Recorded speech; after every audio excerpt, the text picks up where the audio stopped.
bonjour, merci de nous accorder un petit peu de temps sur ce festival d'Angoulême à l'occasion de la sortie de Zoé Carrington qui sera, je crois, en vente à partir du 31.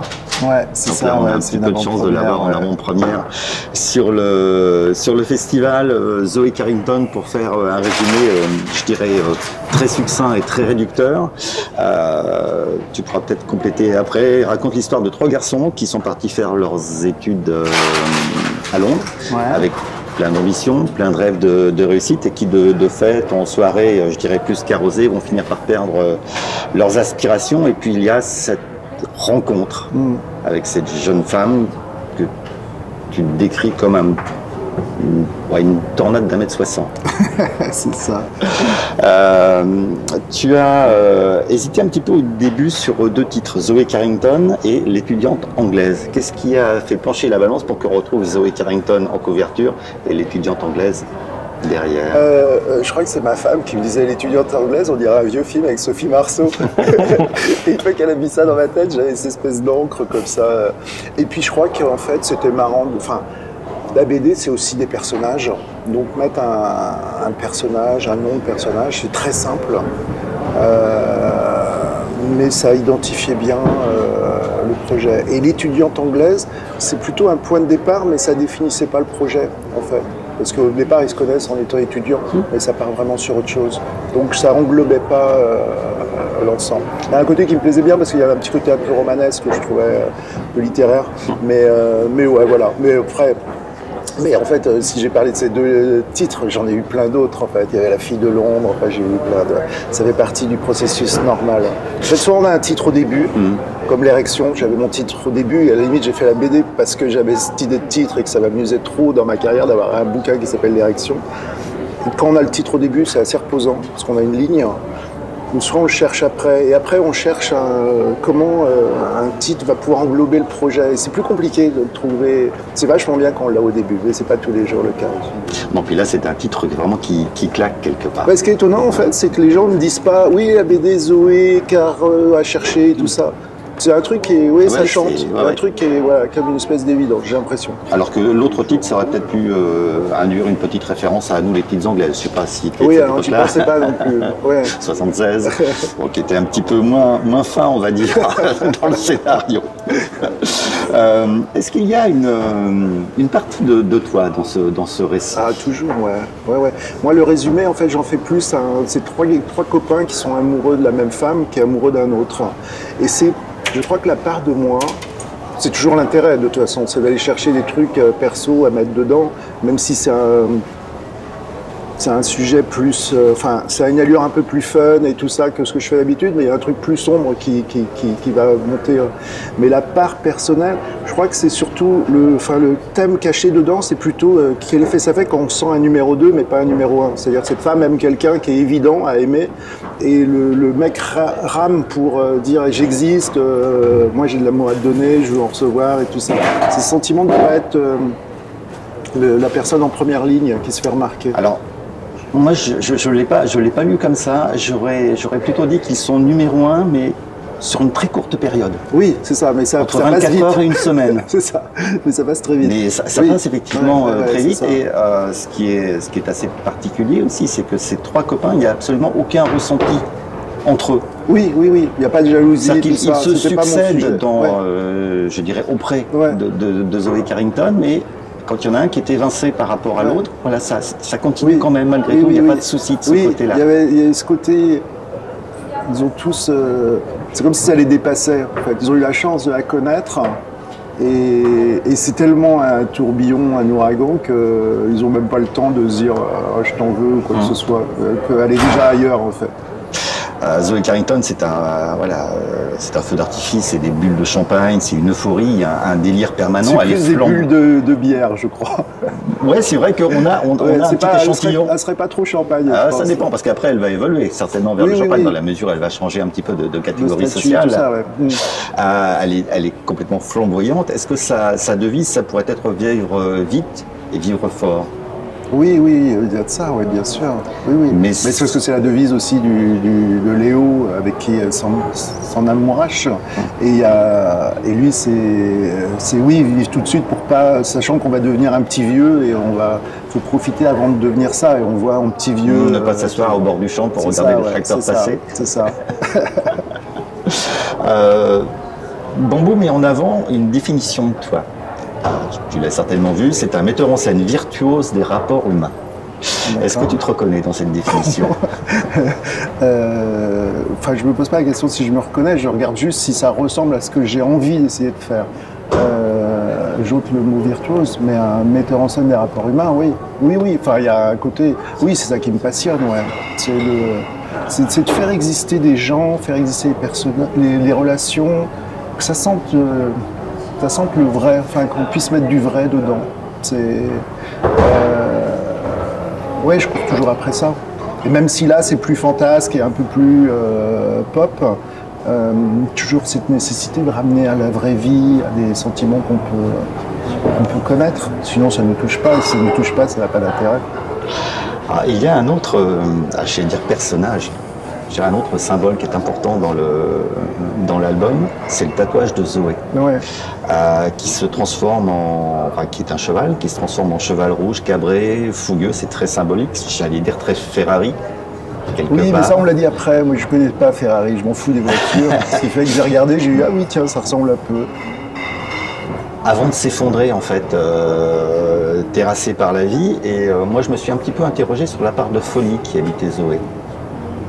Je ne sais pas si tu en as mis un peu dedans, si c'était juste voilà, une jeune fille fantasque qui s'amusait énormément, ou est-ce qu'elle ne cherchait pas quelque chose en fait, derrière cette folie, derrière cet amusement. Elle cherche à vivre, vivre pleinement, mais c'est comme s'il y avait un sentiment supérieur qui était l'amour et que ces personnages ils sont guidés par... Mais comment dire, comme s'ils ne décidaient pas trop.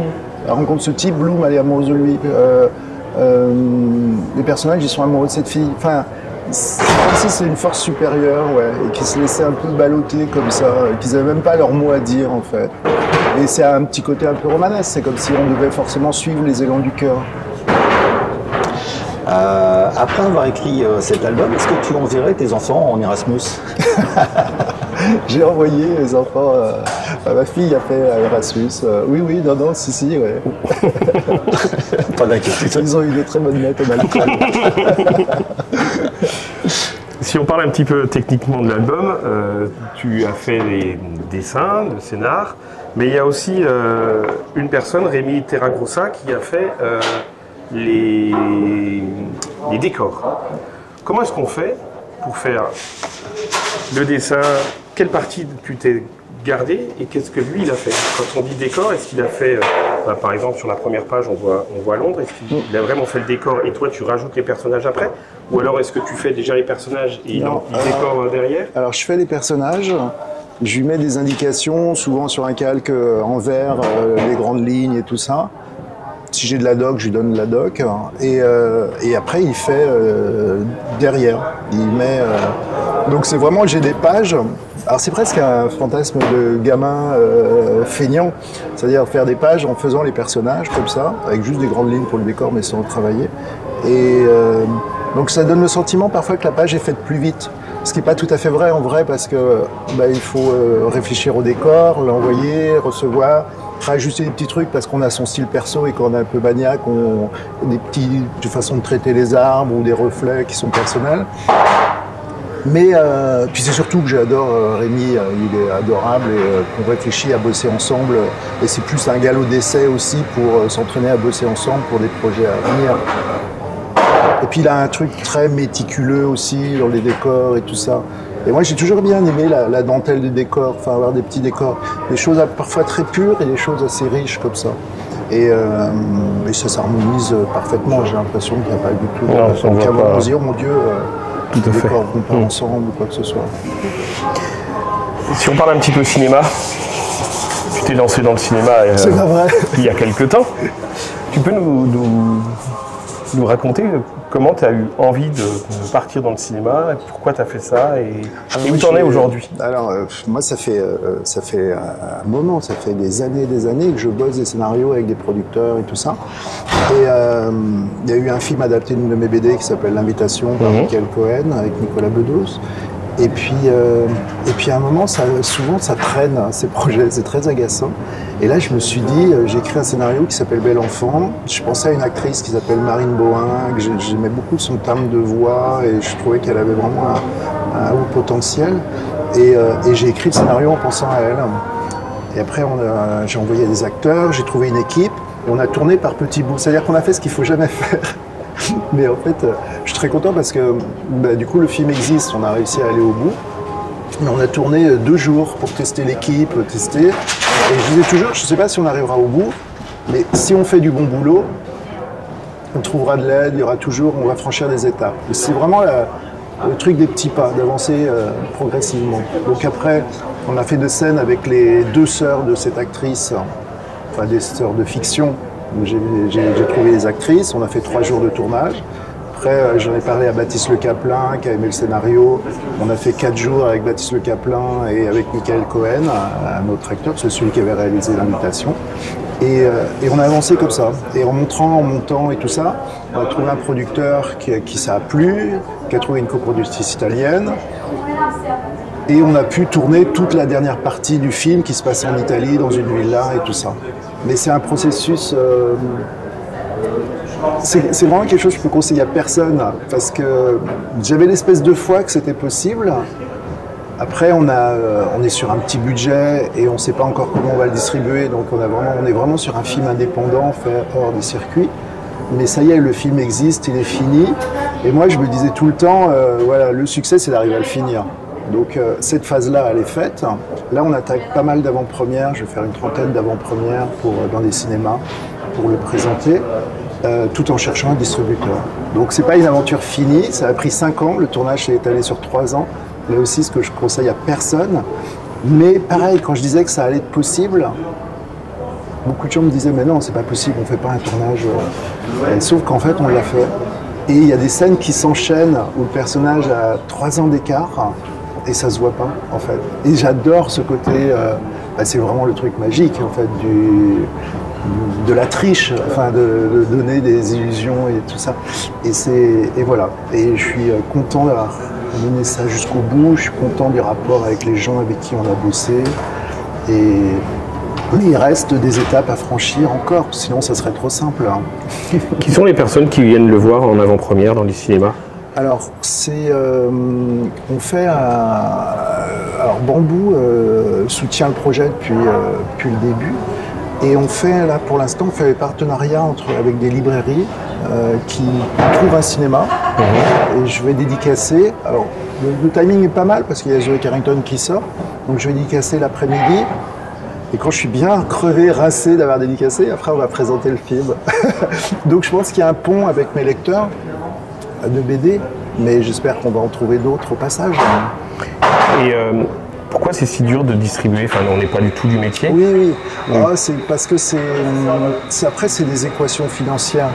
C'est-à-dire c'est le rapport entre un gros casting qui va engendrer tant de possibilités d'entrée. Nous on est plutôt sur un casting de films indépendants, plus légers. Et du coup, la calculette, j'ai l'impression, explique qu'il faut faire tant d'entrées pour rentabiliser la mise de distribution et qu'on n'est pas assuré de les faire. Donc, le distributeur se dit, non, on ne va pas prendre le risque. Mais jusqu'à ce qu'on trouve quelqu'un qui se dise, si, on va le prendre. Enfin, voilà. Mais moi, je me sens armé d'un premier film, prêt à attaquer le second. Donc il y a un côté quand même d'énergie positive autour de ça. En tout cas. Et puis j'ai un plaisir de gamin à être dans une salle, à le montrer. Ce qui est un plaisir totalement différent de la BD. C'est-à-dire qu'on a des retours après. Mais quand on sent les gens qui rigolent, qui sont touchés, qui sont émus, qui pleurent pendant un film, il y a quand même quelque chose qui est chouette. Et puis moi, j'ai toujours fait des BD qui ressemblaient à du cinéma. J'ai toujours rêvé de ça. Donc, je savais que je courais après ça depuis longtemps, de toute façon. Et l'avantage d'un film indépendant, c'est que j'ai pu garder la main sur toutes les étapes aussi. Parce que j'ai beaucoup vécu aussi des étapes d'écriture et de réécriture avec des producteurs, où il y a une courbe, souvent où le projet s'améliore, mais où d'un moment, il se détériore aussi, parce qu'il y a la peur qui rentre, et il y a les avis de tout le monde et tout ça. Alors que là, j'ai pu garder la main sur... ça ne veut pas dire que c'est mieux à l'arrivée, mais ça veut dire qu'en tout cas, moi, je n'ai pas eu le sentiment de faire des sacrifices, quoi. Moi, ce que j'ai trouvé très agréable, alors j'ai participé très modestement au crowdfunding au départ et Merci. non, c'est pas ce que j'attendais que tu me dises. Pas du tout, je disais pas ça pour ça. Mais bref, tout ça pour dire que ce qui était très bien, c'était de découvrir toutes les étapes du film. Bah, tu nous as partagé plein de choses où voilà comment on modifie un peu les décors, comment on joue sur les lumières, et ça c'était vraiment les premiers montages sont vraiment hyper intéressant. Il faut que tu le vois le film. Ah oui, je vais venir le voir normalement à Dijon. Si tu passes à Dijon, j'habite pas très loin, donc on va faire ça. Le détour avec madame pour venir voir, ou à Nancy, enfin voilà, dans l'est de la France, en tout cas. Jim, merci beaucoup. Merci à vous. Merci. Courage pour ce festival. Merci de votre gentillesse. Merci beaucoup, bonne journée à toi. Merci.